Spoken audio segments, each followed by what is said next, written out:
Hello and welcome. In Lesson 4, we take a deep dive into the essential diagnostic auditory-related tests.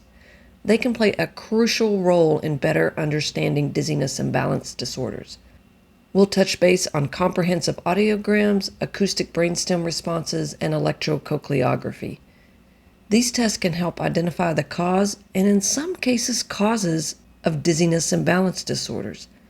They not only provide insights into auditory function, but also significantly contribute to the assessment, management, and progression of dizziness and balance-related disorders. I love a comprehensive audiogram, so that's where we'll start. This test provides a thorough evaluation of outer, middle, and inner ear function through various methods, including otoscopy, so when we look into someone's ear, air and bone conduction testing, which measures sensorineural versus conductive loss, speech recognition, word recognition, tympanometry, acoustic reflexes, and hearing threshold assessments. I think a comprehensive audio is invaluable, regardless of whether the patient reports hearing loss. It can aid in differentiating tinnitus and various vestibular-related disorders. By understanding the value of audiograms, we get a good picture of the inner ear, and this is essential for an accurate diagnosis and effective treatment planning. We'll also talk about ABRs, or acoustic brainstem responses. It evaluates brainstem function at different levels along the auditory pathway. It measures electrical activity generated by the brainstem in response to sound. It can provide critical information about the auditory system's integrity.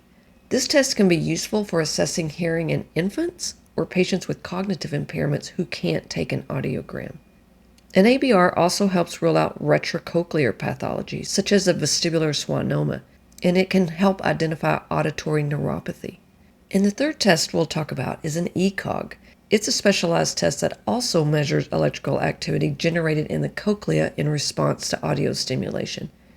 It's most known for aiding in the diagnosis of endolymphatic hydrops or Meniere's disease, but it can also aid in diagnosing conditions like dehiscence or third mobile window syndrome. Of all these tests, the one that will provide the most insight into your patient care is an audiogram. As I've mentioned, a comprehensive audiogram is often recommended even when there is no hearing loss.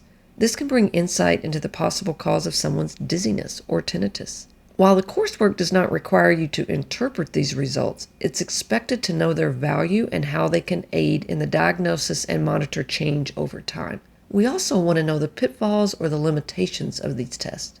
So thank you for joining me as we explore diagnostic auditory tests.